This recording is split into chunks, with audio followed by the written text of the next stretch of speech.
Welcome to Film Rush.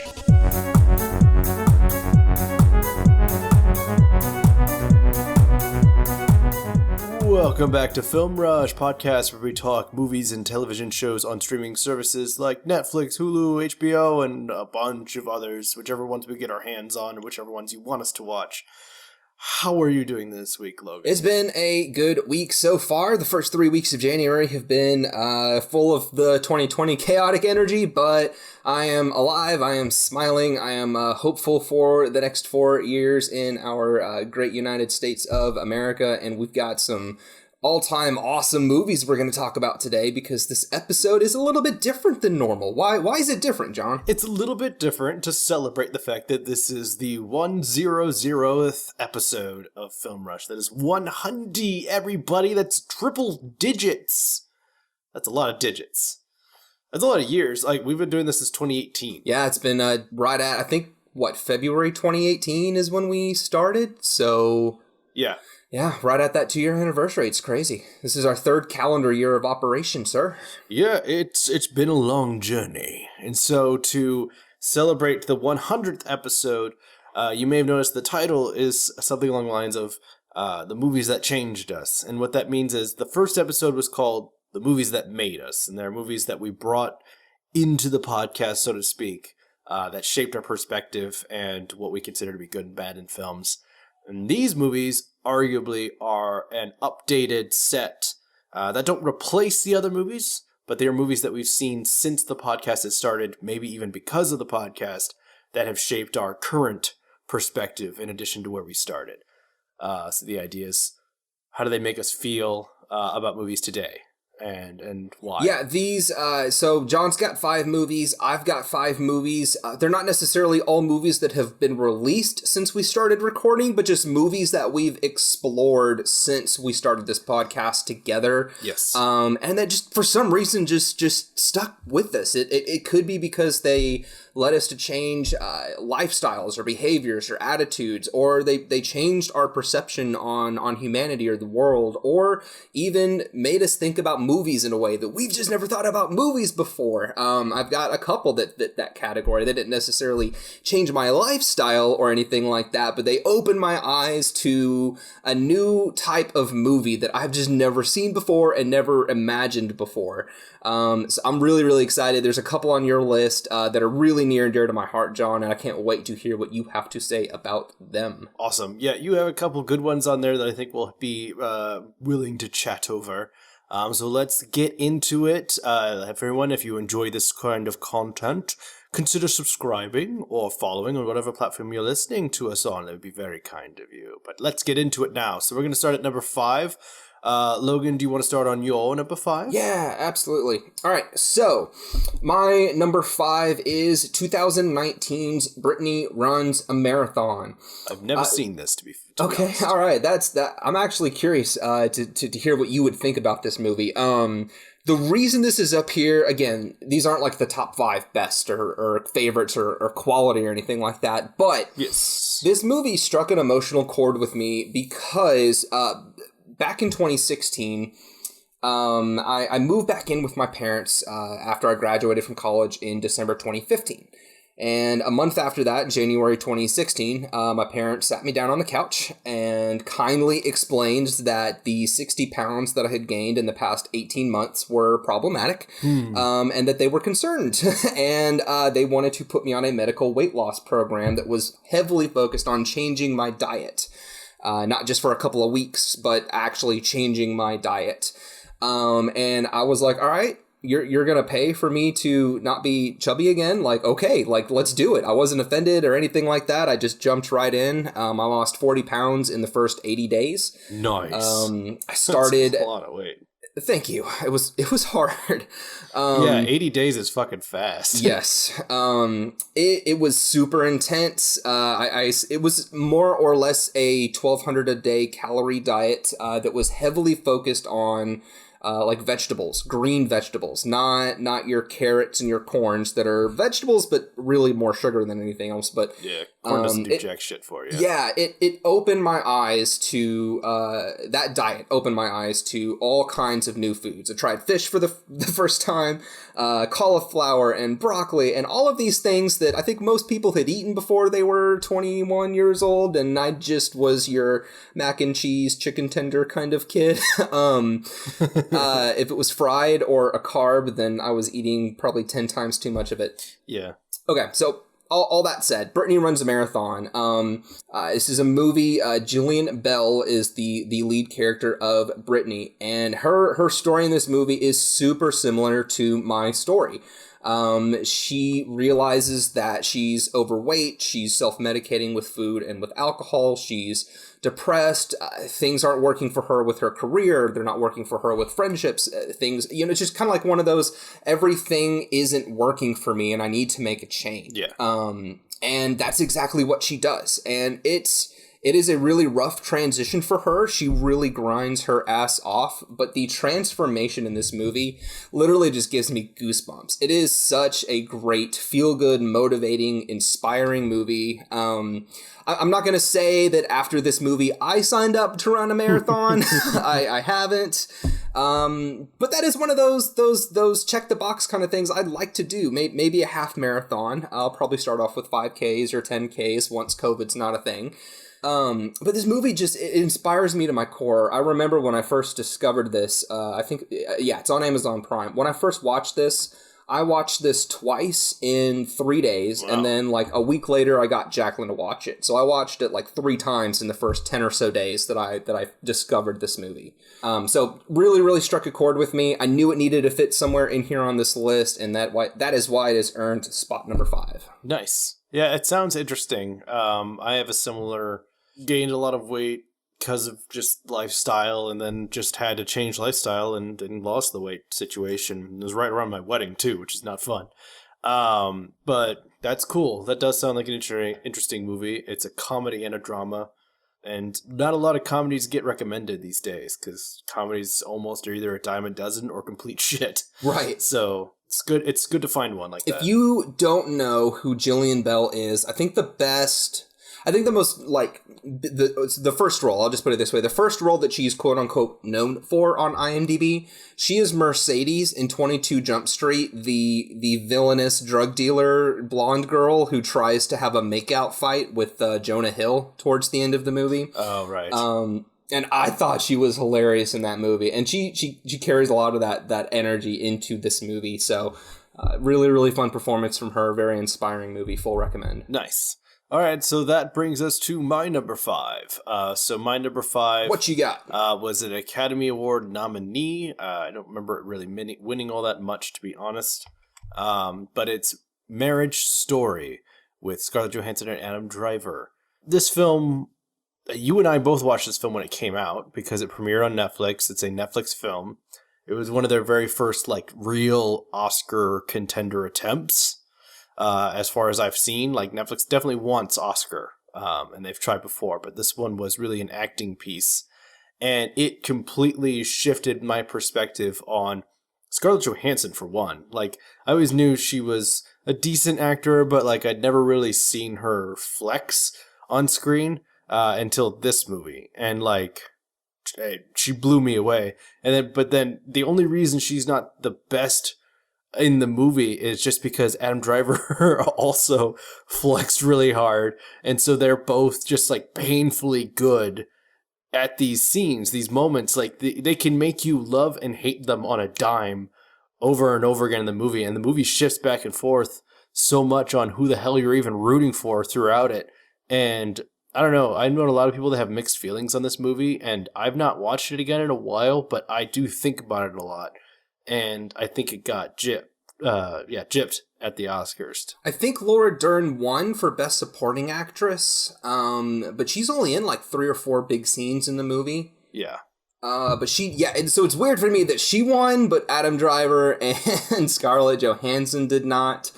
But yeah, I'm right there with you. Driver and Johansson just destroy each other in this movie, and it's It's hard to watch because this came out like a couple of months before Jacqueline and I got married, and I remember we tried watching this together, and after 30 minutes, she turned it off and would not watch it again because it was so depressing. Yeah, it can be. She was like, I don't need this energy in my life. Not when I'm about to get married, yeah. Right. But for me, it's one of the reasons I like this movie so much and why it struck such a chord with me is because I think this is what will happen to your marriage if you take your foot off the gas pedal. If you take each other for granted, if you care more about your own career, if you let the things of life grow to be more important than your spouse, this movie will show you what will happen if you allow it if you allow that distrust to take root.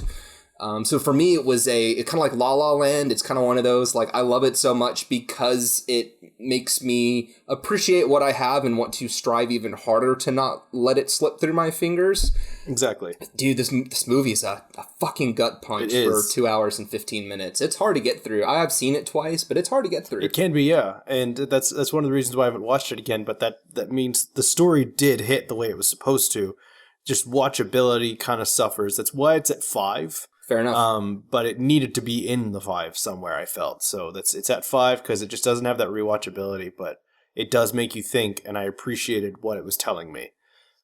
So I liked that movie a lot. So there's Marriage Story. Solid number 5. All right, my number 4, I'm going to cheat here, and I'm going to put 2 movies in, because it's a part 1 and a part 2, and you can probably already guess what I'm about to say. Avengers, Infinity War, and Endgame. Infinity War, Endgame. So I mentioned these movies aren't necessarily things that influenced us to change our lifestyle, and, Endgame and Infinity War have not changed my lifestyle, per se.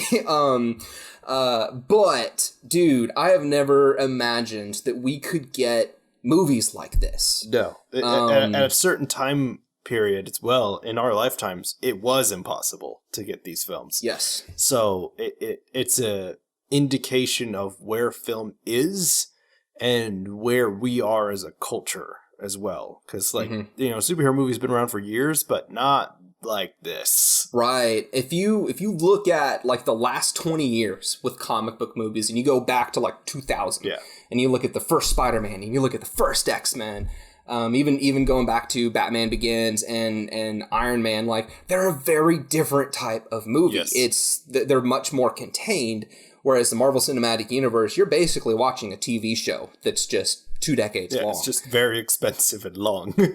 Yes. And there's just something inspiring about how these movies have so many moving pieces and incorporate so much intellectual property, because that's what these characters are, they're IP.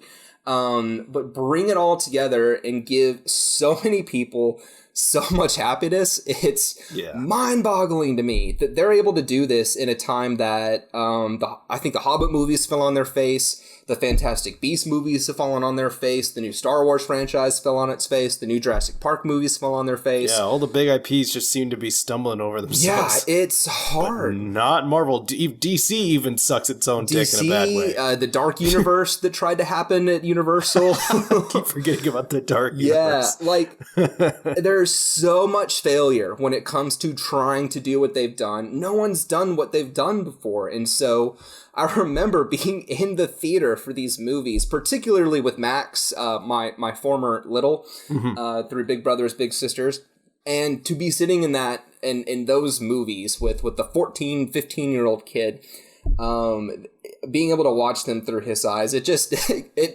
I cried. Like, I cried at the end of Endgame. Like, I got emotional. Yeah. No, Endgame took me down. Yes. Like, I was watching a bit of Endgame the other day, and it got to the part where Captain America says, "Avengers Assemble." And when he said it, I'm just watching the movie, minding my own damn business. And my wife pokes her head in and goes, "Remember when you came your pants in the movie theater when that happened?" I was like, you know what? I don't appreciate this energy. But yeah, no, I also wasn't expecting it when I watched Endgame in the theater. And I had big reactions to Infinity War, but Endgame was a different beast as well, in the sense that when it got to that part where he says Avengers Assemble, I was like completely fine and just generally fanboying and wooing with the crowd and such. Definitely at the hammer scene. But then when he said Avengers Assemble, just fucking tears. It was one of those weird scenarios where there was literally no like crying coming up, and then suddenly I was crying. Yo. And I was just like, I it's because I never imagined we would see this. Like you and I, we've been nerds. We've known about superheroes years before this kind of stuff even happened. And I remember reading big event comics where characters would cross over and thinking like this would be so cool if movies could get this right. But based on the previous track record of superhero movies, it never seemed like it was going to be a thing.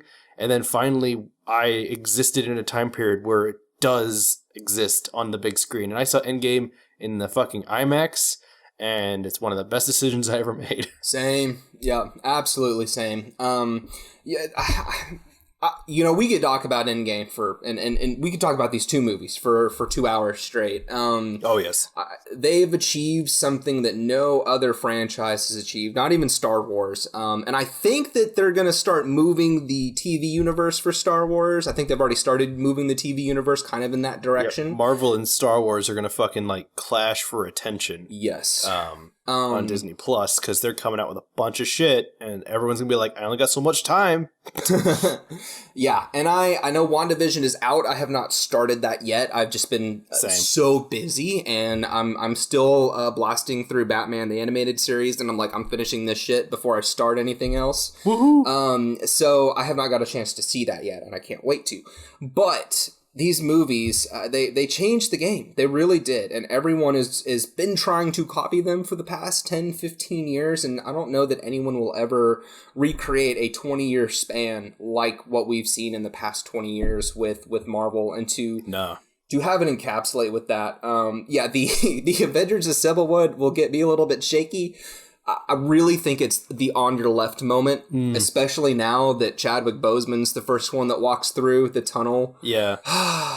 It just... Yeah, it does recontextualize that moment nowadays. It's not fair. It's still intense. not fair. It's deep. Fucking cancer.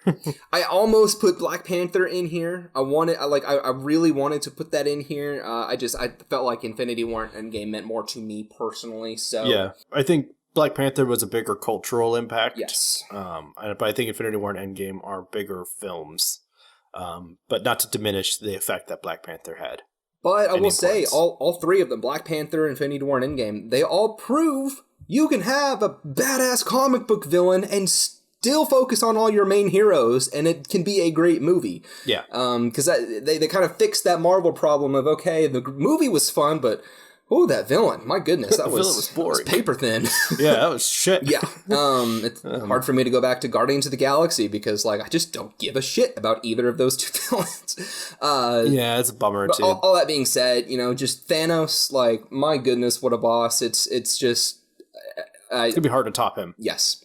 Anyway, they're going to try. Infinity War and Endgame are my number 4, so let me throw it over to your number 4 with a very quick preface that I have not seen it, don't know what it is, so I will be very quiet for the next couple of minutes. The floor is yours, John. Hey, it's only fair. I haven't seen a couple on yours, but okay, so it's Flavors of Youth. It's an anime movie. It is 3 short stories, all combined into one film. They're not really connected to each other than a theme. Each short story is basically an individual being triggered by flavor, such as food or a drink, into thinking about something very specific, whether it be a mixed past, a missed opportunity. Each movie is meant to be a bit, bittersweet. None of them are sad, but they definitely don't make you giddy either. And while Garden of Words was one of the earlier anime movies that I finally started taking anime films seriously, and Studio Ghibli also, Flavors of Youth, for some reason I just was in the right place that night, and me and my wife both watched this, and at the very end of watching it, my wife was like, damn babe, I didn't realize I was going to fucking cry today, because she wasn't planning on watching it. I just happened to put it on, and we watched it together. And it I don't know, it affected me in the way that anime movies are real and they can be very impactful. A lot of people discount anime as an art form. Why are you looking at me? No, you've watched some anime. You just aren't into it. But this guy at work, he's one of my managers, and he doesn't mean it in a mean way, but he just jokes and he's like, oh, those Chinese cartoons. Oh gosh. Yeah.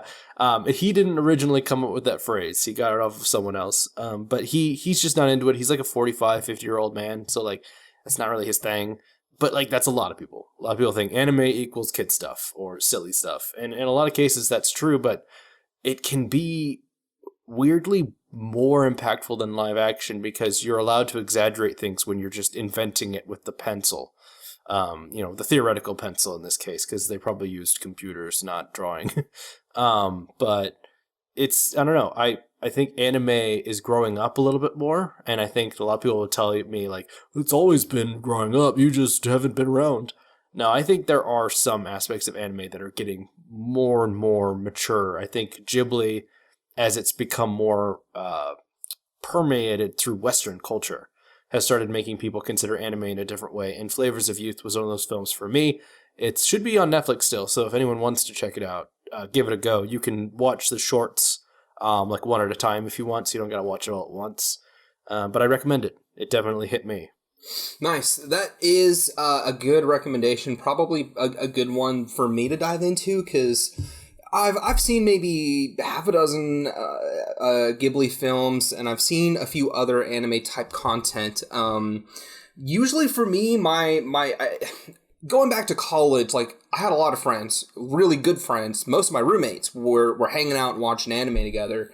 And the most intimidating thing about it for me was most of them, not all of them, I'm going to characterize here, but most of the anime shows that people were trying to get me to watch were like 400 episode shows. Yeah, too big behemoths. Just too big and too scary, too intimidating. And it's... I recognize there are shows like One Punch Man that are like one season. Attack on Titan is like, or like, two honestly, seasons. if I was going to recommend one for you, like Death Note. Death Note's like Right. 1 or 2 seasons. Yes. It's really short. And I think at some point I will make an intentional effort over a series of months to dive into it. My thing is I really like themes. So if I start watching an anime show that I really like, it's going to make me go, what else am I going to like in this genre? And then I'm going to just go down this multi-month rabbit hole where I watch everything. Yeah, no, there was a day where my wife looked at me and went, how are you a bigger weeb than me now? Because like before I met her, basically my anime experience was like Yu-Gi-Oh! And Zoids and maybe a couple other little things I've seen in the past. But then she came along and now I've watched all of Naruto and Naruto Shippuden, which is like 900 episodes. I've watched all the movies of Naruto, actually like maybe discounting one. I've watched, Full Metal Alchemist, Death Note, Seven Deadly Sins. I'm about to be watching, I think, Code Geass or Ruka 7 is one I'm going to be looking into. I've watched a ton of anime is the point. And it's because of that. I have the same tendency. Once I got into anime, like I'd watched a big chunk of Naruto and I was really into the anime art style, I started watching all the classic anime. Now I'm getting into anime like How to Pick Up Girls in a Dungeon or is one of them. It sounds super weird. It might be known by more people called Familia Myth, but it's a funny anime and I really like comedy in anime at this point. I don't know. I've gotten more into it, so I understand your hesitance to be sucked into a black hole. No, I feel like I'm losing legs to stand on with this argument because you and Annabelle are into it. My friends Kayla and Jackie are into it. My friends William and Katie are into it. My own wife has watched a whole bunch of stuff, and it kind of feels like the walls are closing in on me with that. But you will become a weeb, one of us. I'll eventually get there. I think my watch list is just so eternally long that I'm like, okay, if I'm gonna slide this big genre in, then what comes out of my watch list? And I think I'll get there. It may not be this year, it may not be next year, but I think at some point in my 20s, early 30s, I will get there. Nice. So what is your number 3 now? Number 3, this again is a movie that opened my eyes to something that I did not know movies could be. I didn't know that they could make a movie that looked like this, that moved like this, that told a story like this. I knew the first time I watched it that I was watching something great, and it took 3 or 4 more viewings, which didn't take me long, to really believe that this was one of the top 5 best comic book movies that I'd ever seen, and that is Spider-Man Into the Spider-Verse. Nice. The first Spider-Man movie with Tobey Maguire was the very first superhero movie that I saw in theaters. I remember going home that night and I put a red hoodie on and blue jeans and jumped all over my bedroom because I wanted to be Spider-Man. And I don't know that, other than the Spider-Man PS4 game, I don't know that any one singular content has made me feel like I am Spider-Man as much as Into the Spider-Verse. I absolutely love the animation style. I think that the visuals and the audio in this movie are some of the best looking animation that I've ever seen. I think the story is absolutely incredible. The fact that it's about Miles Morales is super awesome. I've always wanted to learn more about him. Everyone always talks about how they should make more stuff with him. And as someone who's not really read most of his comics, I've read a couple, but not a lot. I don't really know much. And this movie just like, bam, it just opened up my eyes to not everyone has to be like the version that I know. Yeah. It doesn't always have to be. It gives options. Your mid-20s white Peter Parker going after Gwen Stacy or Mary Jane and he's talking to Aunt May. Like, you don't have to have all of that in every single Spider-Man movie. Yeah. Like you said, like there's this movie really does give you several options. Pick and choose which Spider-Man you care the most about. So this, I love the voice cast for this movie as well. Most of these are people that I already really liked.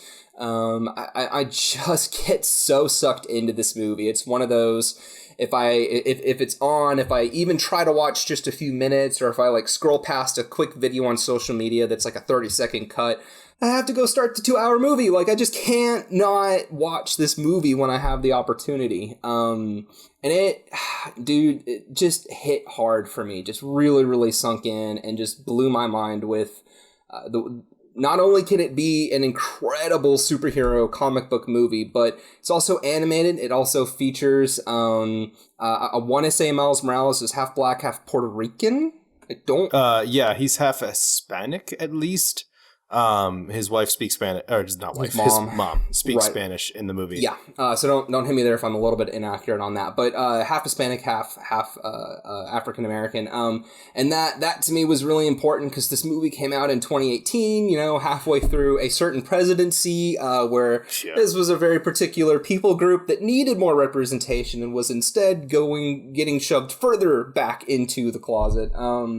And again, I saw this movie with my little Max, and there's something about watching Miles Morales on screen and then turning over to look at my 14, 15-year-old little, and it just, I cried. Like, I can't get through this movie without getting a little bit choked up. I'm happening right now. So I'm going to shut up. Spider-Man Into the Spider-Verse is like about as good as a comic book movie can get for me, so I'll shut up. Yeah, it took me a couple of viewings to get past the art style, not because it's bad, but because like, when they blur things in the background, it's not actual camera blur.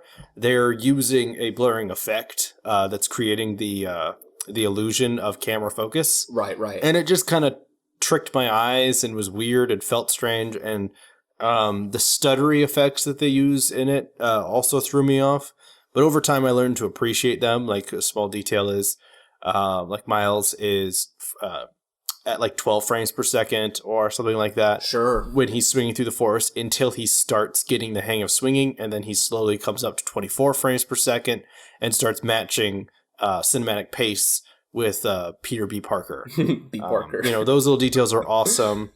Peter B. Parker is awesome. That actor was perfect for the role. Yeah, Nicolas Cage as the noir Spider-Man needs to happen again. I need more of him. The line about letting the mats burn down to his fingers just so that he can feel something. Letting it burn down to my fingers just so I can feel something. Anything. Oh. That's probably the hardest I've died at any singular joke in the last 3 or 4 years in the movie theater. I just giggled for 10 minutes. Oh, man, everything with him is fucking hilarious. When he's in the spider cave and he's got the flowing cloak and Peter B. Parker's like, where's the wind coming? We're in a basement. Is that wind? We're in a cave. What the hell? And then great. When Miles Morales comes in, he's like, it's my uncle. He's the Prowler. And then Nicolas Cage just goes, this is a hardcore origin story. What? It's so meta, but also not, because like everyone does have an origin story. So like that is something you could say in real life. Right. but it also feels meta. Yes. So it's so weird. And speaking that of meta, film you've got the Spider-Man pointing meme come to life. Oh yes, the fucking Spider-Man 2099. You're pointing at me. It's rude to point. You pointed at me first. Oscar Isaac is 2099. That needs to happen in the next movie as well. I don't know if it will or not. But yeah, great movie. I love this. It just left Netflix in December, which is bummer. But hopefully if anyone has a chance to see it and you haven't, give it a go for sure. Yeah, I don't know that any of our 10 movies are technically going to follow our "it's streaming, you can get it for free" rule that we always follow. This is a special episode, so sorry. I mean, things might not be on Netflix anymore, but they may have shifted to HBO. Like, you never know. Things move around the streaming platforms, Yes. like as if like planets changed orbit. So just Google something and it should usually tell you where it's streaming and like right above its summary. That's usually pretty handy. One really cool app is called Just Watch. It will tell you where everything is streaming, and it's super amazing. Nice. Last thing I want to mention real quick is the soundtrack, the score. I want to say that Kendrick Lamar. No, I'm sorry. That was the Black Panther one. But the soundtrack for Spider-Man had so many songs in it that just wrecked me. Loved it. Played it on repeat throughout the next year or two. I want to say like 5 or 6 of them ended up in my top 100 on Spotify. So that also had a huge influence on me as well. Yeah, I like What's Up Danger and I'm Not Afraid. Those are the two that I listen to the most. Same. Those are awesome. But yeah, that's your number 3. What's Up Danger? Yeah, What's Up Danger is classic. I listen to that when I want to get pumped. Can't stop me now. So, okay, cool. Spider-Verse. I enjoy that film as well. So I guess we'll go into my number 3 now. And my number 3 is one of 2 on this list that Logan assigned me that I had heard about, but had literally just never thought about watching. Not in a bad way. Just I never figured it would be something that I would do. So they really fit right on this list. And the first one of these at my number 3 spot is Her. It's got Joaquin Phoenix and Scarlett Johansson in it. Joaquin Phoenix is playing a recently isolated loner who works at a love letter writing company. It's basically Hallmark cards. I forgot about the love letter. But you have someone that specifically writes your love or friendship, any letters really, to someone else for you if you just don't know how to put what you feel into words. I never quite understood what the market audience was for his company. If it was because it never seems like in the movie that humans are bad at communicating with each other at this point. But obviously somebody's having problems because it's a big company and he's one of many. But he's good at it, but that's all he basically does. And he goes home. It's by himself. He plays like a holographic video game. Doesn't really talk to anybody. Goes to bed and can't sleep, so he gets on a phone sex line, which is probably one of the most uncomfortable scenes I have ever watched. In a movie. Fair enough. The dead cat scene. The very first time I'd ever seen that scene actually was totally out of context. I don't remember why we watched it, but in one of my screenwriting classes, we watched it as a class. That specific scene. Oh my gosh. And when the lights came back up, everyone was looking at each other like, I don't want to be the first one who talks. Like, what was that about? So that may have turned me off from the film a little bit, I guess. I never really thought about it. But once I watched it, this film asks some arguably like basic questions when you consider the question of AI and what does it mean for humanity. There are some subtle moments in this film that are like you never really think about it. And like when he asks her, am I the only one you're talking to right now? And she says she either says she says no. And she's like currently talking to like 3,812 other people. So it like crashes in on him. Random number. Yeah, that it's not at all a private conversation in a way. And he's not at all special in a way. Which, is kind of true and isn't true based on how the movie presents itself. So I won't spoil everything, but I really enjoyed this film. And again, Scarlett Johansson fucking knocking it out of the park. Her voice, I forget it's her in a good way because it really drops me into her character rather than thinking, oh, it's Scarlett Johansson on the phone. She does a good job of letting my brain forget that and moving forward. Yeah, her voice is amazing. When the evil robot kills all the astronauts at the end of the movie, that just wrecked me. Oh, no, wait, that's 2001: A Space Odyssey. Sorry, wrong evil robot movie. Oops. Now, I've only seen her, I think, once all the way through, and that was like 2014, 2015. this is on my list to rewatch at some point. The only reason I haven't is because there's so much cringe in this movie. So many uncomfortable... There are a few scenes. So many uncomfortable, why do none of these humans know how to interact with humans type scenes. But that... I mean, that's why he's got a letter writing company. Yeah. He's in it. It really is like a 2-hour Black Mirror type movie. And it's, you know, it's got some of those darker corners and stuff, and it personally broke my heart at the end and kind of left me a little bit sad and stuff. But this might be my favorite Joaquin Phoenix performance from the last 10 years or so. Something about it. I think so. Yeah. Same. Just hit home. I know he's great in The Master and in Joker and stuff, but those movies aren't the movies around him are as good. Yes. Yeah. This movie's just, it's riddled with incredible actors. You've got Chris Pratt, you've got Rooney Mara, Bill Hader, Kristen Wiig, Scarlett Johansson, of course. Amy Adams. Even Matt Letcher, who was that blonde-haired captain in The Mask of Zorro. And in The Mask of Zorro, he's also in Entourage, the show. Yeah. I've seen him in a bunch of places. It's funny. Nice. Yeah, this movie will absolutely change not just the way that you view technology or the future, but it changes the way you view relationships. And what does it mean to be in a relationship? It's a very deep, thought-provoking movie that asks questions I don't have answers to yet. Yeah. I don't know that society has answers to a lot of the questions in this movie, but it's dark and it's complicated, and it will challenge the fucking shit out of you. So this absolutely deserves to be up on your list. Cool. Well, thanks. I'm glad you agree with it. It hit me. The very end of the movie fucking destroyed me. And I haven't been able to stop thinking about that movie since, and I definitely haven't been able to stop mentioning it when I get the chance. Anyone who's listened to our podcast since I've seen it has probably heard me refer to her like almost every other episode.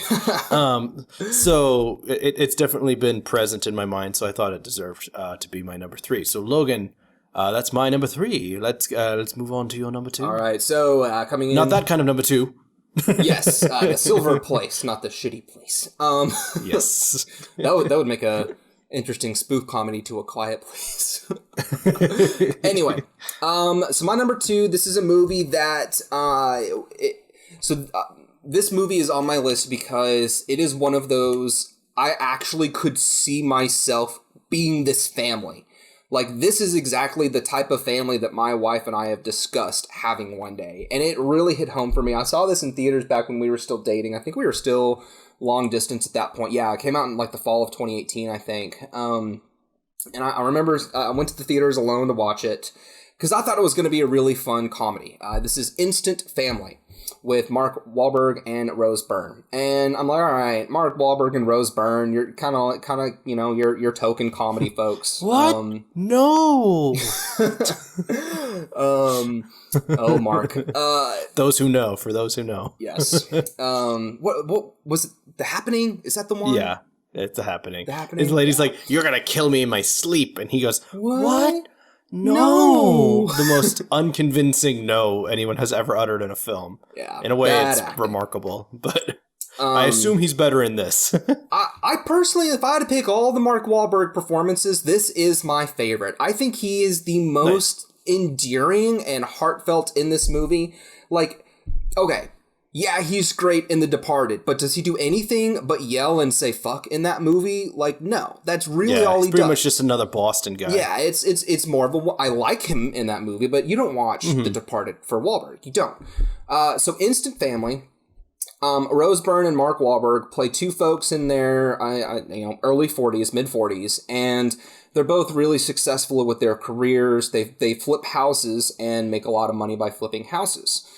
So they're both very hands-on. They're fully in love with each other. The relationship is in a great place, but she wants a little bit of change. She's like, okay, we've kind of been in this habit for 20 years by now. Like, let's shake this up. Let's adopt. And he's very hesitant to the idea. There's this incredible scene. It's in the trailer. But he comes home one day and she's sitting at like the kitchen counter crying, watching one of those like we will remember you. Look at all these sad baby faces, kind of like adoption videos. Yeah. And she's weeping, and he's like, what are you doing to yourself, kind of thing. And she's like, I want to adopt. And he's like, what? Like, no, like that's gonna wreck everything. We're good, we're great, our life is amazing. Like, I don't want to like potentially ruin it with a kid. And she goes to the bedroom. He slowly opens up the laptop lid. He clicks play.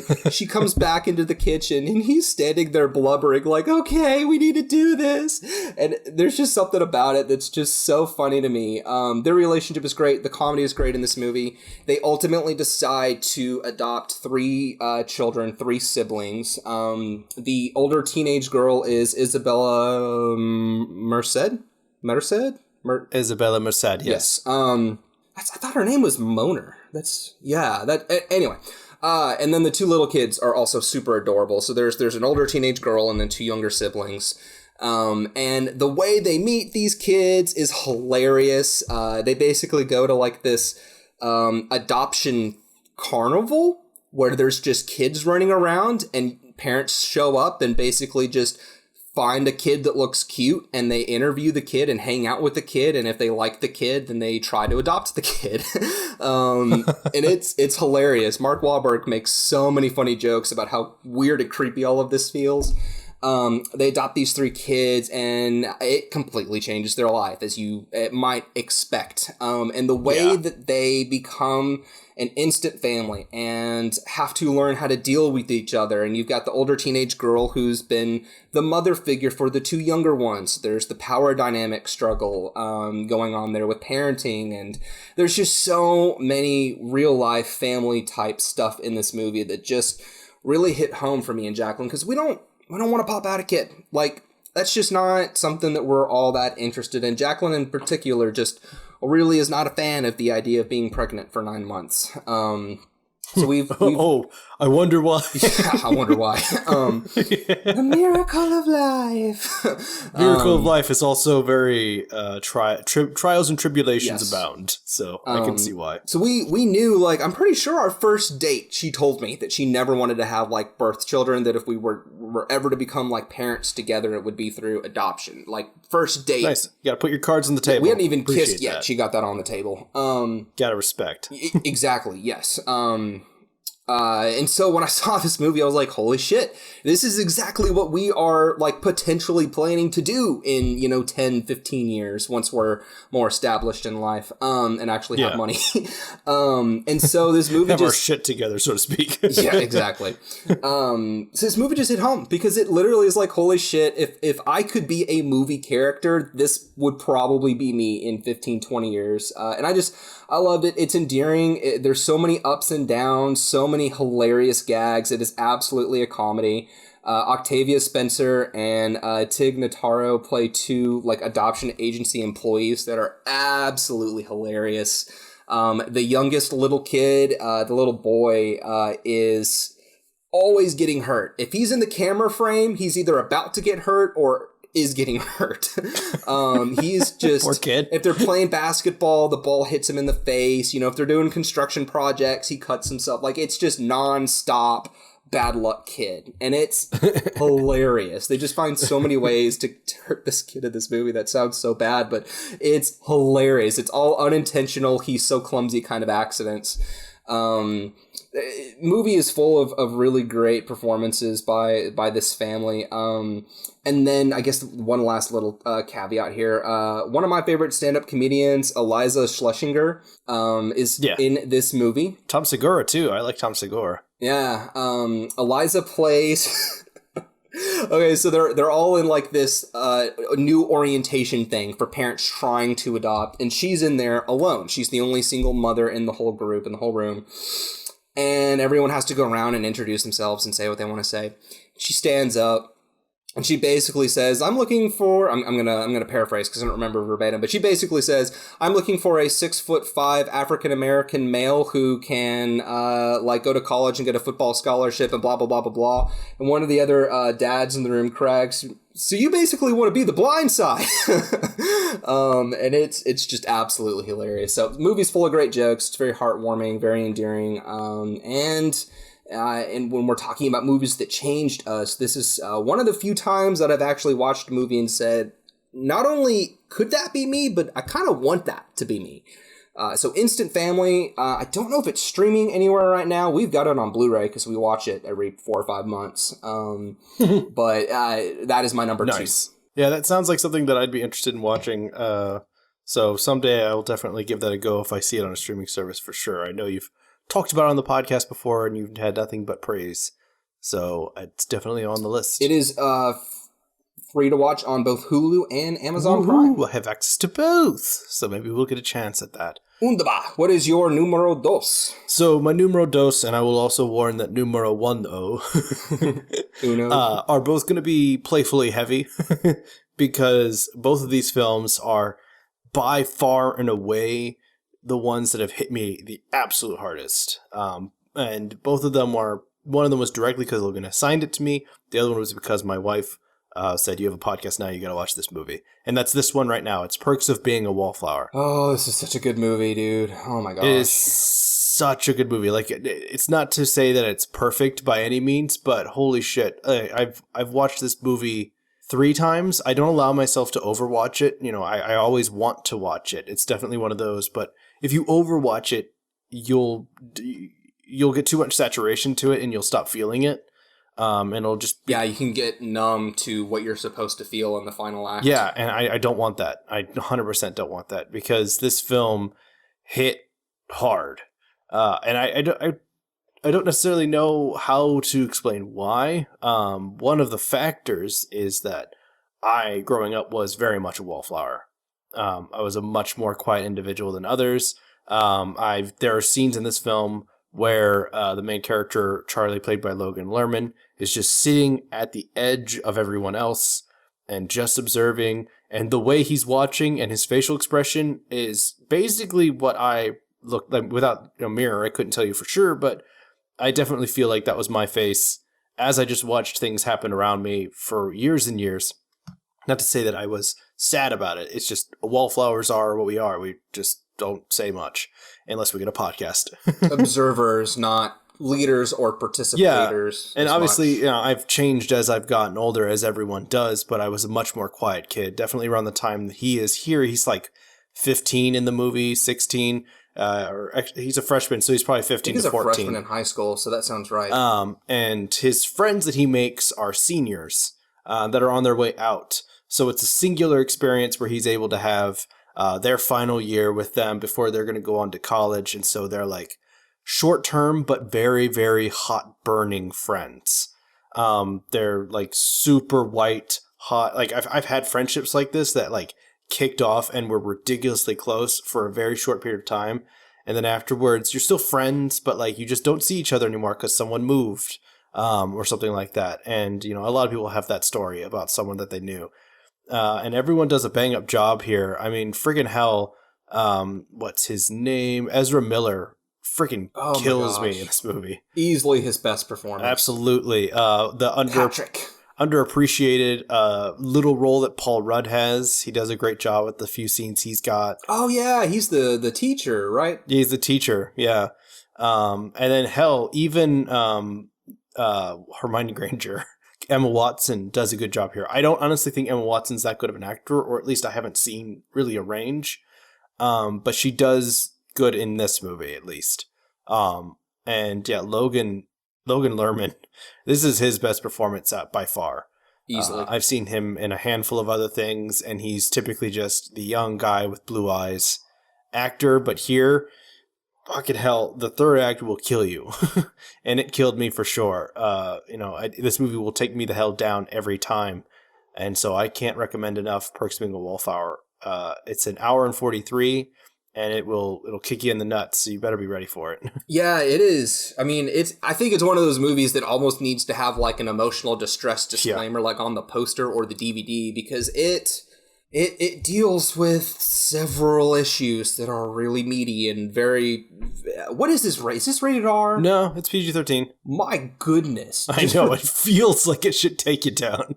Yeah. Thematic content alone. Holy fuck. But the character of Logan Lerman's character, Charlie. I absolutely am right there with you in terms of relating. I remember both entering high school, entering college, a couple of times that I moved in my childhood, walking into those situations where everyone else feels like they know each other and you know absolutely no one. Yes. And you don't know how to approach new people because you're young and highly introverted. And you want friendships, but after a while, like, being around friends can be really, really draining. Like, there's so many things about yourself you don't understand at that age. Oh, so yes. you definitely are not positioned to understand other people. But they give Charlie, like, the ultimate Yes. wallflower complex with his past. Oof. And how it bleeds into his present. And I'm obviously not going to get into spoilers here because I don't want to go that dark. But yeah, and plus just thinking about the scenes is actually starting to hit me. It's just like, I don't... Yeah, my palms are starting to sweat. You have his entire story, Patrick's story as well. Like, there's so much, frankly, like, abuse that happens in this movie, in the past in this movie, to our three main characters. You got Charlie, you've got Sam, Patrick. Yep. And I absolutely relate to Charlie because I remember I have probably simped for a dozen girls just like Sam. Oh, yeah. Where there was never really any chance in hell they were going to feel the same way about me, but I was attracted to this, the magic pixie dream girl kind of stereotype. Like, I'm a shy little introvert. Please hold my hand and lead me into a magical land.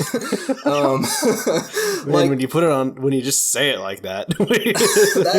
I really felt that way a lot when I was in college in particular, because most of the girls that I had crushes on were, these big, loud personalities that had 50 friends and just felt like they could give me the puzzle pieces that I was missing in my own life. And so I really relate to this movie. I want to clarify, don't relate to any of the abuse that happens in this movie. None of that is true about me. So I'm not going to, act like I've got a claim there. Yeah, we don't have authority on how to speak about what it feels to go through that. But I think this film, I believe, as someone who has not had that kind of trauma from all three of them. Right. I feel it's a good representation of what it's like to have experienced that trauma. Yes. Obviously, someone who has gone through it is more of an authority, but I would say this film does a bang-up job. Yep. And this movie, I think, I got to mention two more things about this movie before we move. I have to. First off, the bridge scene. Every time I go over a bridge or I go under a tunnel or something, I have to roll my windows down and blast my music because of the bridge that they go over in the movie, and particularly at the end when they play Heroes by David Bowie, and they're going over the bridge one last time before people move and stuff like that. That just, it hits me so hard. I'm wrong about that. They're coming back during a college break, Oh yes. But the idea, it's like the end-ish of Either way. the film, so it's definitely one of the more punchy moments, getting its point across. But that turned me, I never heard Heroes by David Bowie before, so that introduced me to that song first and foremost. But then it also just, every time I go over a bridge or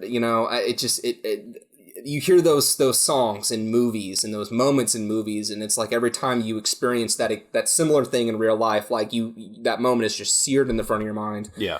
Last thing that I'll say, I think this movie is chock full with a lot of really, really important wisdom, and I think this is a movie that every single high schooler should be required to watch. Yeah, it's definitely it's got but no better word really, a wisdom about it, that it's like, I got some of this stuff figured out, you really just need to listen to me say it.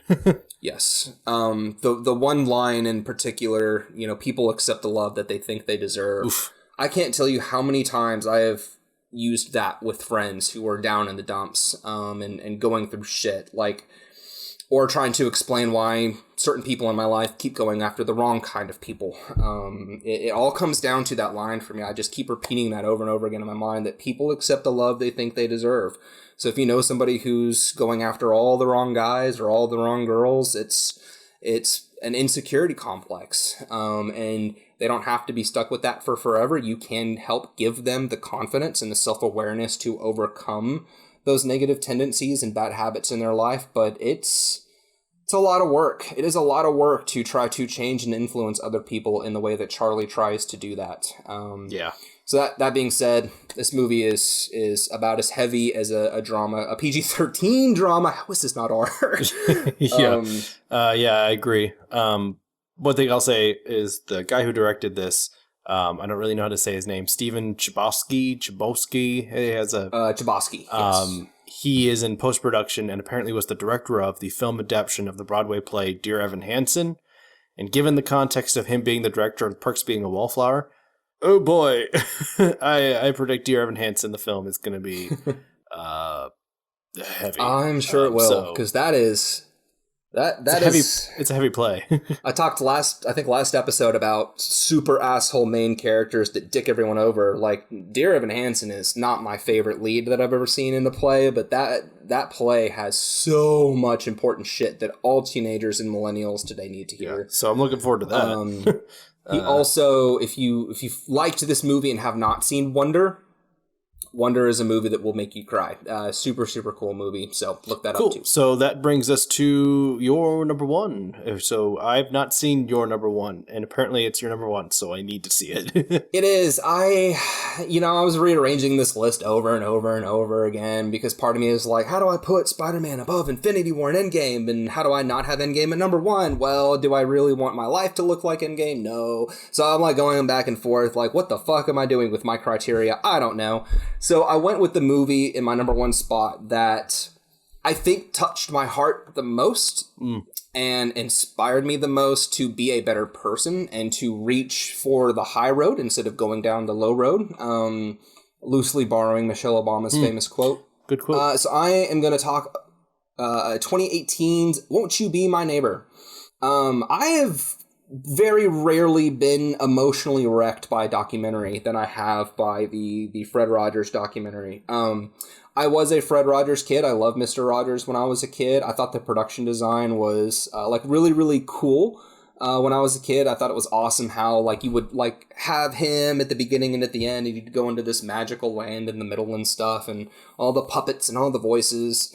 And I think there's something about getting to your late teens, getting into your 20s, and realizing that most of the people you've looked up to your whole life, they've got shit. Yeah, everyone's a person. Is really they've got skeletons in their closet. They've got reasons why, MLK had a bunch of affairs. Okay, that makes it complex. Fred Rogers, dude. There's just something so pure. It's almost unbelievable how decent and good-natured, well-spoken, mild-mannered he was. This documentary just wrecked me. I have a hard time getting through it without crying. I'm trying not to get there now. Just because I think, again, this came out in 2018. So coming out right in the middle of a certain presidency, this just fucking lit up my heart, and it reminded me of what it's like when you choose to be good and decent and true and honorable no matter what the fuck else is going on around you. Because I did not know how progressive and truly how kind of a person Fred Rogers was. There are so many awesome things that he did, whether it was having black people come on his show despite actual protest to it.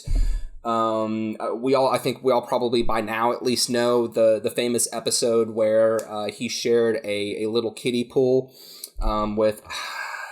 He's a black postman, I believe. Yeah, don't they both put their feet in the water and they're just both chilling out, and that I don't think there've been a black person on television yet, or it was. Well, what had happened was there was they talk about this in the documentary. This is one of the things that stuck out to me the most. There had recently, I want to say in Houston, Texas, been a motel manager that dumped a couple bottles of bleach in the swimming pool because the black people wouldn't get out. Oof, yeah. And he saw that and was like, I'm going to get a black person in my swimming pool in my next episode. And not bleach them. Fucking asshole. And it's just amazing to me. There are so many weird, cool little things about him that I promise you don't know. There's one thing that I do. I'm sorry to interrupt. There's just one little thing that I know about Mr. Rogers that I enjoy. Apparently he got a letter I've heard this from multiple sources, so I'm inclined to believe it's true. I'm not sure if he ever confirmed it. But Mr. Rogers got a letter from a girl who was blind, who liked to listen to his show, but was worried that the fish on his show may not always be getting fed. So he always said that he was feeding the fish on the show from then on, so that the girl would always know the fish were being fed.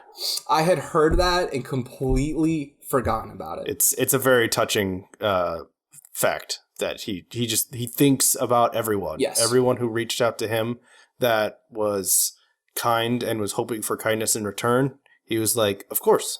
Yeah. He is empathy incarnate.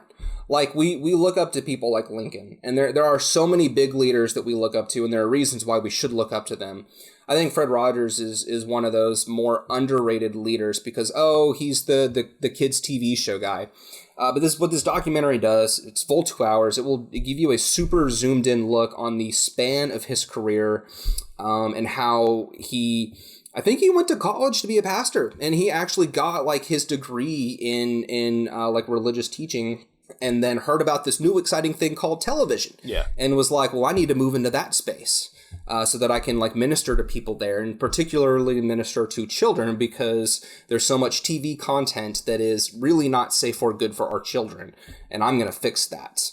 And he had a mission, he had a vision, he executed it so well. There are many iterations of his show over the years, and they talk about a lot of the doubt and a lot of the inner struggle that he experienced through different phases of success and failure with his shows.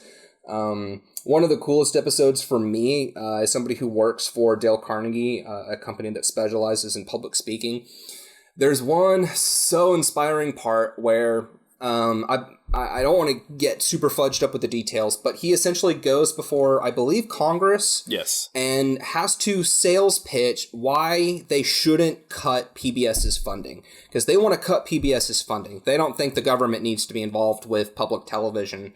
And we're going to cut PBS. We're going to kill it. He goes in front of them, and in less than 2 minutes gets the congressman to say, well, I guess you've got your money, and single-handedly saved PBS on that day. And I'm just fucking blown away. And he did it in such a heartwarming and authentic fashion. He literally starts off by saying, hey, I've got all these prepared notes. I've got this fully fleshed out argument, but I can tell that's not what you're looking to hear. So let me set this down and speak from the heart. Yeah. And it gets to me, dude. There's so many cool things about him like that, like his body weight, like all the gay people that he had working on the television show, several pranks that people did on the television show behind the scenes, so many ways that he brought up really deep and dark content on the show. Like there's literally, I think it's not John F. Kennedy, but Jack Kennedy gets assassinated. And like in the next episode, one of the puppets asks, what does it mean to be assassinated? Oof, yeah. And I don't remember the characters' names, but the woman on the show has to explain it means you get killed in kind of a surprise way. And I'm just like, holy shit. Killed like, it's a kill surprise. It's technically true. Gosh, like, it's true. And I can't think of a better explanation for little kids, because they ask those questions, whether or not they're going to their parents because they feel safe or not, but they're thinking it, they're seeing it, they're reading it, they're absorbing it. Even if they're in another room, they're absorbing it. And you have to address that shit with your kid, or else they'll learn they have to understand the world without you.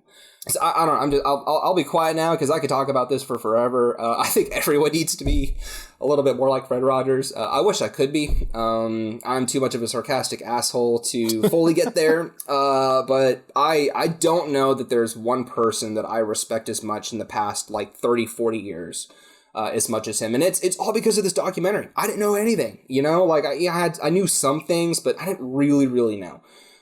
So when we're talking about change and inspiration and being a better version of yourself, I think this movie will help you reach a little bit higher. Yeah, it's on my list to watch for sure. I'd like to.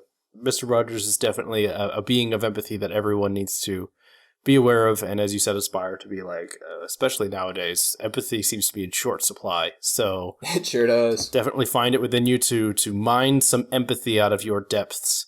and to utilize it each day. I try my best as well. I'm in basically right now I'm in customer service, so I have to find empathy each day to try not to lose my mind.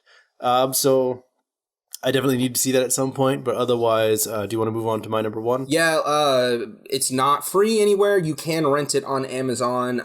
I do have it on Blu-ray because I'm amazing. But you can get this movie on Amazon. You can get this movie on Amazon. Usually you can rent most things on Amazon if you're willing to throw down some money, so that's also a good shorthand for finding stuff. Usually. Yeah, $4 to rent something is very reasonable for me.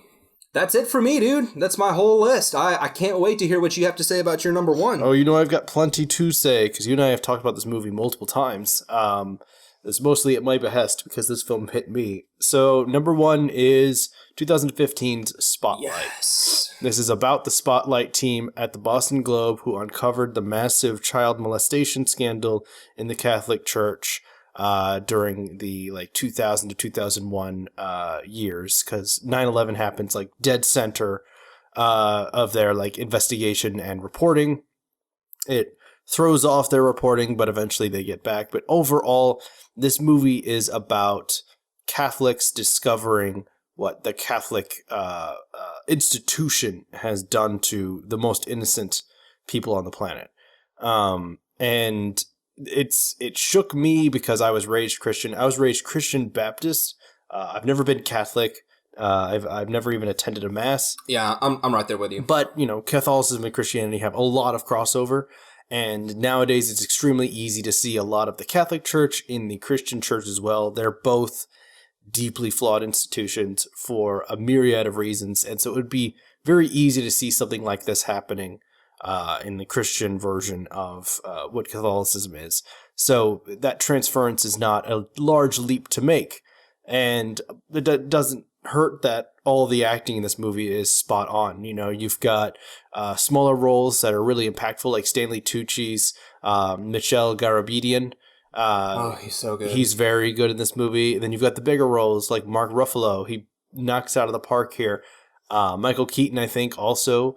while his Boston accent isn't the most convincing, I think his performance picks up a lot of the weight that his accent kind of drops. I wish Rachel McAdams had been used a little bit more, but for what she does, she assures me that I make a good choice in being a fan of hers. She's a good actor. Right. Liv Schreiber. You don't see Liv Schreiber in a whole lot these days. He's mostly on television, which is not a bad thing. But, I think he's a better actor than people give him credit for. And his Marty Baron is a very stoic yet measured individual who has a lot more going on behind his glasses, and I think he illustrates that really well. And as I said, these people grappling with the fact that their faith, at varying stages of their own faith, whether they be people who are just not going to church anymore, people who are maybe doubting their faith, or people who are fully invested still, this causes you to take a pause, because when the people who are the authority on your faith start molesting children and have been doing it for decades, and there's a system that allows for it to continue behind the scenes because the even higher authority in the church is aware of it but just doesn't fix it, that really starts wearing on you really quickly. And this film, I've watched it many times. It's one of those films that where I was scared of Perks of Being a Wallflower, becoming numb to that. I don't think I can become numb to Spotlight, because religion was a huge part of my upbringing. I went to church every single Sunday. Even in schooling, part of schooling was studying the Bible and all the Christian ideas and whatnot. So I was definitely fully vested. I'm much less religious today than I was as a child, but that's because it was my parents' priority to raise me Christian. So I definitely had a respect for the Christian church authority at one time, but in the light of Spotlight, it makes you think, well, tying yourself to an institution made by humans is not wise. Yeah, Spotlight really hurt my trust with institutions, and I mean the movie, but the real life stuff really hurt. Oh yeah, my trust. Growing up Southern Baptist, I always had some really critical issues with the Catholic Church itself. The whole idea that you had to go through a man to get up to God was just always a problem for me. That I was like, that's kind of what Jesus is for, right? You're kind of negating the whole point. Yeah. So there are a lot of issues. We could get into the semantics and the denominations and, you know, all the stuff. But Yeah. for me, like, I really, the last couple of churches that I went throughout, like, middle school, high school, college, every single one of them in one way or another, not just, like, disappointed me, but somehow found a way to really hurt my trust in the church leadership itself, whether it was pastors quitting out of nowhere or trying to leave to start their own church, or sleeping with people they weren't married to. That's a big one. It was like the last 4 or 5 churches I was an active member at, one way or another gave me a reason to struggle to go find a new church. And so it's always, I have not found a church home since I moved to Chattanooga. We have just been so busy, and then there was COVID, or there is COVID. Yeah, that kind of puts a damper on it. Yeah. But I remember seeing Spotlight when I was in college, and I went to the movie theater. I saw this around noon on a Sunday. I think I've shared this story before on the podcast, but I saw this movie around like noon on a Sunday, and my plan was to watch Spotlight and then go to the church I was going to at the time for their like 4 o'clock or 5 o'clock Sunday service. Yeah. And I remember movie ends, and I got like 30 minutes to get to the church in order to get, you know, parking and get inside and stuff. And I remember sitting in the theater, and I was just numb, and credits played, and I just sat there just staring. And I got in a car, and I drove to church, and I parked, and I went inside, and I just sat there throughout the whole service.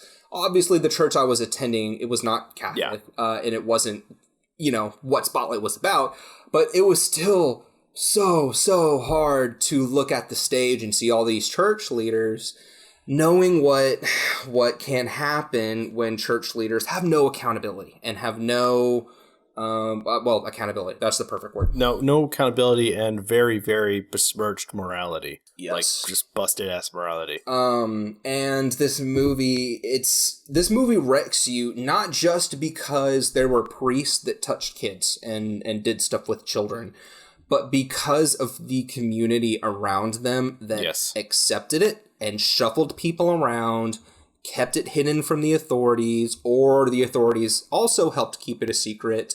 The whole law system, justice system scandal, mediation instead of being in court. I think this film is very relevant today because of the recent administration we're just getting out of. There was a lot of people who weren't inherently evil, but because of the position they got put in, instead of resisting the new status quo, they just facilitated it and used the excuse of, hey, it's not about me, I'm just doing my job. Yeah. Excuse that a lot of people used back then as to why they allowed things to happen. They're like, I was just doing my job. It's like, well, you're not a robot. When you see a wrong, you're supposed to not accept it. And that's been happening a lot in the wider world, but the United States has been pretty bad at it recently. And I think that's another reason to watch Spotlight, because it's very illuminating in the sense that it shows how people can mentally dissonance from something horrifying just to justify keeping their own status quo. Because people don't like upsetting their own lives if they're content where they are, especially if taking action against the wrong would definitely change their life. Not everyone has the courage to do that. And this film definitely shows that. Yeah, the scenes that are flying through my mind at the moment, the Billy Crudup scenes. I really love his character in this movie because I think, is one of the most complex characters. The lawyer Eric McLeish, because there's an argument to be made that he has profited off the rape and sexual abuse of children, and he gets squared up by Michael Keaton towards the end of the movie in a big confrontation scene, and what he says to defend himself, like, really, really shocked me. Like, I was like, oh, I am completely changing my perception on your character right now. Like, I thought one thing, and what just came out of your mouth changes everything for me. And it's so powerful. There are so many big confrontational dialogue scenes in this movie that kind of lull you to sleep and then just fucking knock the shit out of you. Yeah. Like there's that scene with Stanley Tucci playing Garabedian. He's talking to Mike Resendez's Mark Ruffalo, and they're just kind of talking and having a not casual, but not getting super deep into details. They're talking about generalities. And then the scene ends with Tucci dropping the line of, if it takes a village to raise to raise a child, then it takes a village to abuse one. Yeah. And like, oh, that just makes me want to crawl up into the fetal position and just cry. It just breaks my fucking heart. There's that coffee shop scene. I don't remember the actor's name, but Rachel McAdams was interviewing him, and he's telling his story about his first experience getting abused. And this movie is so important and so critical. I think this is probably what people felt like when they watched. I'm having a brain fart. You're gonna need to help me. But the World War II movie that Spielberg directed. Fuck. Tom Hanks. Yeah. No, not Saving Private Ryan, the one with Liam Neeson. Schindler's List. Schindler's List, yeah. Okay. Schindler's List. I imagine that me sitting in the theater watching Spotlight is probably a very similar emotion that people felt when they were in the theater watching Schindler's List for the first time. It is one of those, I can't look at the world the same way anymore kind of movies. Yeah, definitely so. And that's why it's at my number one. Because you assigned this movie to me. I had never watched it. I'd hardly even heard about it. Like, I knew it existed when you assigned it to me, but I didn't really know anyone who had seen it. Definitely no one talked about it. And given how it hit me, it's really weird that no one talked about this movie. This movie, it did get appreciations. I believe it won some Oscars even. It won Best Motion Picture and Best Screenplay. Yeah. So which are, in my opinion, the two biggest ones you want for sure as a film. Yeah, you definitely want Best Actor and Best Director for individuals, but as a film you want the writing and the directing for sure, or the best film in general is what I mean. Yeah, so it definitely got recognition at the Oscars, but again, no one talked about it. No one. It came and went, and the wider audiences that I'm just around didn't say anything, and I'm like, that's super disappointing, because this film, while tough to watch for some individuals depending on how invested they are in their own faith, it's definitely important to watch to keep yourself real and to be aware of the fact that everyone's capable of great good and great evil. You know, it could be anyone. So don't put your faith too much in an institution created by people. Yeah, you always have to hold your leaders accountable. You can't simply trust someone to the extent that you don't look over their shoulder every once in a while. And when you do find someone in the wrong, like there are certain wrong acts and wrong deeds where it's like, okay, I get it. I guess I won't blow the whistle, whatever. But when you discover something like they discover in this movie, the moral obligation to say something is it is so strong with these characters. They can barely function in their lives anymore. Yeah. Because they are just paralyzed with fear, with anxiety. They have to be able to prove that all of this is happening, and they don't really feel like they can advance in their life until they get this done. Yeah. This sense of the mission. It's also to report. It's also an important film to show that local news, like newspapers and the investigative reporting that happens with them, it's extremely important. These big old fucking conglomerates like Fox and CNN and all them, they're not going to go into the nitty-gritty details of a local problem that turns out to be a national problem. Because at first they think it's a much smaller amount of people involved. Then they find out it's the whole fucking institution. No one would have found that out if there wasn't a small team dedicated to just getting down to the real bone marrow of a story. All this sensational journalism that we have nowadays, while a lot of it is relevant and there are a lot of decent people working in the media, despite what the wider world will try and tell you, you need local news to keep its finger on the pulse and keep everyone accountable from the top all the way to like mayors and governors and whatnot. And it's a bummer. A lot of newspapers are shutting down these days and being bought out by firms, like financial firms. Big chains. And it's super sad. If you guys don't know about it, check out Aziz Ansari talking about local news and reporting. It's very important to know that a lot of bullshit's happening with news right now, newspapers specifically, that's shutting a bunch of them down. And without them, we wouldn't have Spotlight. We wouldn't have had the thing that the Spotlight team that found this story. Yeah, out. and so that's also another reason why this affected me. One other angle to this movie that I've never really dug into before, but I'm gonna work this out with you here. We're talking a lot about being disillusioned with franchises, being disillusioned with the institution and with leaders, and how do we trust our leaders?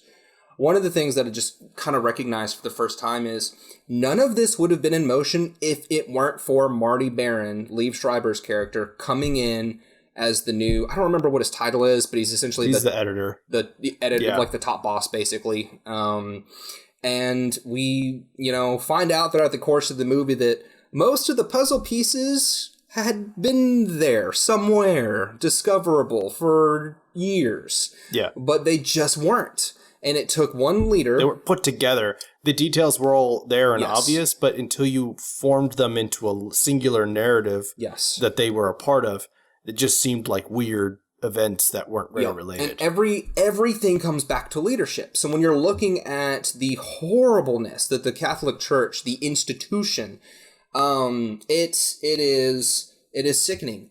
Flip side, though, you have to have the right boss in the right place to lead your organization in the right direction, because Marty Baron is the one who is championing, we have to go after the institution. Other people in the newspaper, they want to go after the cardinals. They want to go after the priests. They want to go after the small fish. The singular perpetrators. Yes.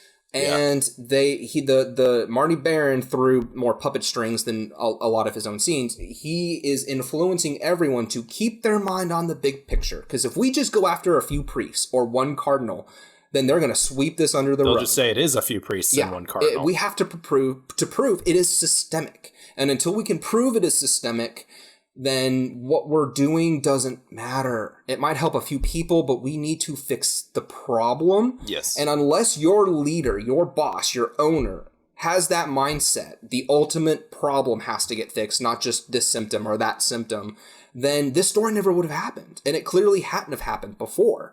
And so that is also something that I'm just now kind of working out with you, that this movie does a great job of showing really shitty leadership, and it also does an incredible job of showing a leader and a series of managers and stuff who keep their eye on the right ball. Because there's so many other shiny balls they could have gone after. And that's a big point of conflict in the second and third act. You got that awesome scene where Mark Ruffalo just explodes on Michael Keaton. Because we need to get them now. But keeping their eye on the ball and actually going after the fucking root of the problem. Yes. You can't do that much unless you have the right leader in the right place to back you up. And so I'm really excited that I'm kind of realizing that, because that character has 2 scenes, he's not pervasive throughout the entire thing, but he is very titular character. Yes, and super important. So this movie does a good job of showing negative and positive when it comes to leaders making decisions on behalf of the institution. Because institutions, at the end of the day, are just people. A whole lot of people in a group think type mindset. And when you have the right leader in place, you can fix those kinds of problems. But unless you have the right leader in place, there's very little that anyone can do, and that's a really defeating thing to think about. So, Spotlight, that's definitely one of them to watch if you get a chance. It should be on Netflix now. It came onto Netflix relatively recently. I don't think it's been taken off yet. So if you have an opportunity to watch it, and it sounds like you could tackle it, then give it a go for sure. I recommend it highly. It's my number one. So, all right, that is all 5 of each of our lists. That is basically the end of this episode. It's the 100th episode. Thank you for sticking around. And if this is your first episode, welcome. There are 99 other episodes for you to enjoy while you wait for the next episode, which will be out next week. We'll be back to the normal format then. We'll be reporting back on our films that we were assigned last week. We'll be back to the norm. There might be some little changes that you'll see, whether or not those come through immediately. I'm not certain yet, but we will find out together. And if you want to stick together, then be sure to follow us on all the platforms that we're on, or any of them that you prefer, which is YouTube, Spotify, iTunes, and SoundCloud. Those are where you can find our audio and video.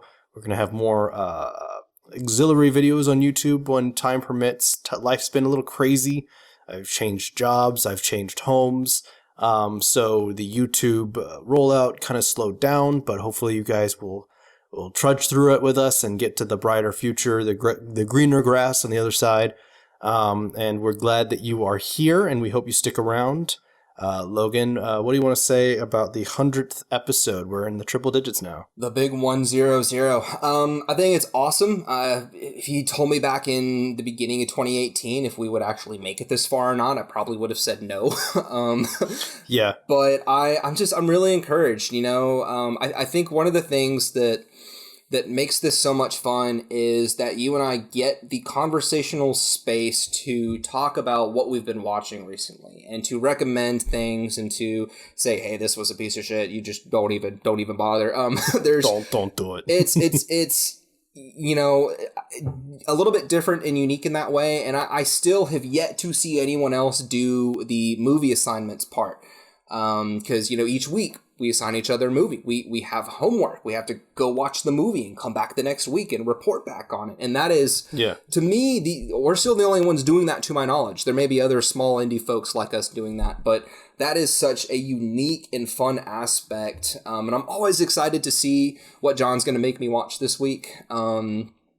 Not always excited to watch the actual movie. Sometimes I'm like, oh, great. Well, I was going to say, even when it's shitty movies, it feels like a challenge. Yes. Like when you assign me movies that I'm like not looking forward to, I'm like, all right, time to fucking take this shit on.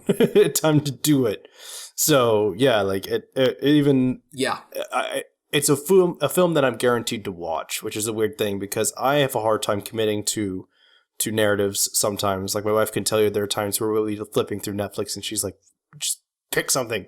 But I'm just like, man, I don't want to commit right now. Like even to a film, like 2 hours of my time, how do I know I'm going to enjoy it? And the truth is the majority of the time I probably would. I'm just wussing out. But this presents me with a situation where, okay, I have to at least watch this. You got to watch this. And so it forces me to keep expanding my horizons, which is basically where this episode came from. Because arguably a lot of these films I never would have seen without the forceful nudge that the podcast gives. And so in a way, the podcast formulated me in some maybe indefinable ways into a different person. But I do feel I am different today than I would have been if we had never done this podcast. Yeah, absolutely. There have been so many movies that you've assigned me to watch, and I often find myself saying, all right, I've never seen it. Now I'm gonna just have to pull the plug, bite the bullet. Let's go. Apocalypse Now, bring it on. Like there are those movies that if it's just a typical Thursday night or, Saturday afternoon, like, all right, Apocalypse Now, let's give that one a try. Like you just, like there's some movies like that you're just not going to watch. And in addition to that, like we usually cover, somewhere between 8 and 12 different movies and shows in any given episode. And so the problem, what are we going to watch tonight, babe, is less challenging when we can give you 8 to 12 options on a weekly basis, because we can kind of help sort through some of that clutter, because I have those conversations. Thousands of titles, yeah. Yeah, I have those conversations with my wife all the time. I've just started keeping a note in my notes app on my iPhone of like 15 to 20 different movies we could watch. And we usually what we'll do is she'll pick 3 and then I'll pick 1. Mm-hmm. She'll narrow it down to 3 and then I'll pick the 1, or I'll pick 5 and then she'll pick the 1 or something like that. And so we have a really good cadence with that, but Film Rush makes it easier to click on stuff. And I like pairings. I like to pair stuff up together. So, if I'm gonna report back on Chef, well, then I also want to talk about The Founder because they're food movies. Yeah. So sometimes it's fun to challenge yourself. Like, okay, I know I'm gonna have to watch a food movie this week. What other food movies are out there? And then I start Googling what are the food movies that are out there. And I might click on a few extra titles just to match the theme or the vibe of the assignment of the week. Nice. So there's so much fun that you and I have because, we're just two cousins talking about movies, to quote our now retired intro. R.I.P. baby. But it's so much fun. I frankly don't care if we get 20 listens or 100 listens or 10,000 listens per episode. I have fun doing this just because I like you and I like hanging out with you and talking about movies with you and getting challenged by you and making you watch shit that you haven't seen before Yeah. too, and listening to what you have to say. Because like knowing you watch like Spotlight because of me just warms my heart, because that's my top movie of like the last 10 years, something like that. It and Inception are neck and neck. Nice. But Yeah. I love it. Love that we have the opportunity to have this relationship, and it's so much fun to have all of this recorded, because God forbid if one of us went young, like we always have this that we could go back and listen to, even if we one day drift apart or whatever, like we will always have this, and it's always recorded and out there for forever. And it could be something that like our own kids could discover one day and find a way to connect with us 30 years from now. There's just so many cool, exciting things about having a podcast, and I'm excited, and I need to shut up. No, I appreciate it. I've tried to make a podcast multiple times prior to this one. I tried to make YouTube channels multiple times prior to this podcast. None of them stuck. So when we did start this, I had reserved expectations for how long it would go for. But considering it's going on for years now, I listen to a lot of content creators on YouTube and other programs, and they talk about how it doesn't seem like it's been 4, 5, 6, whatever years they've been doing it. They're like, well, I've just been going along doing it, and it's turned into multiple years, and that's how it's been week to week. I record an episode, I edit the episode, I release the episode. I've just been going along doing the work, and then lo and behold, 2021 comes around, and we're at episode 100. We've done this 100 times, which doesn't sound like a lot, but it's 3 to 4 episodes every month. For every single month, with small like holiday breaks in between. It's pretty incessant. It's pretty persistent. And we finally got here, and I'm happy about it. And I think that there's only better things to come, to be honest. I think that eventually we'll crack it. And if we only ever had like an audience of 100, that was like a pretty solid group of 100 people that listen to us and we can have some interactions with every once in a while, or routinely, that would be enough. Like, I'm not here to become a big YouTube content creator or something like that. I don't really have the expectations to get there. But it'd be nice to form a community of people who enjoy films and are bouncing films back and forth with each other, like we do on the show, of stuff that we should all watch together or experience for the first time. So that's something to look forward to, and I think we'll get there. But otherwise, thank you all for being here for these 100 episodes, for sure. Yes, thank you. We wouldn't be here if there was no feedback at all. If we had 0 every single episode, I think that would have been a little too hard for us for 100 episodes, but Right. That's not been the case. 0 listens through all of our episodes. We've never had only 0, which is nice, and we've definitely had episodes that performed better than others. We've had episodes that nearly hit 100 listens in the past. So, that's been encouraging to see. I think it's positive feedback on what we're doing. The last thing that I'll say here before we sign out, just thank you to anyone who's ever clicked play on one episode or 20 of our episodes. I know a lot of my friends have texted me over the past couple of weeks and said that they've given it a listen and stuff and really enjoyed it.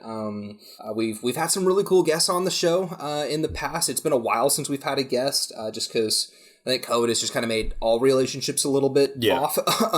But we've had some really cool guests on here before and had some really cool conversations, particularly before we kind of found this trifecta format of movies, shows, recommends. We did some really, really cool guest stuff back then. So thank you to anybody who's ever guested on here. Thank you to anybody who has ever clicked play or recommended us to one of your friends. And if you have seen something because we recommended it, we would love to know that. We would absolutely love to know that. That is why we are here. We are here to talk with you, not at you. So we are absolutely inviting you to join in the conversation. Follow us on Facebook. Follow us on Letterboxd. Throw some comments our way. I'm not always the best at replying to comments, so it may take 3 or 4 days. I'm sorry, I'm just not the best. but I want it. I want that conversation. I want to know what you, the listener, has to think. Because otherwise it's just 2 boring old white guys sitting around talking in an echo chamber. Oh, for sure.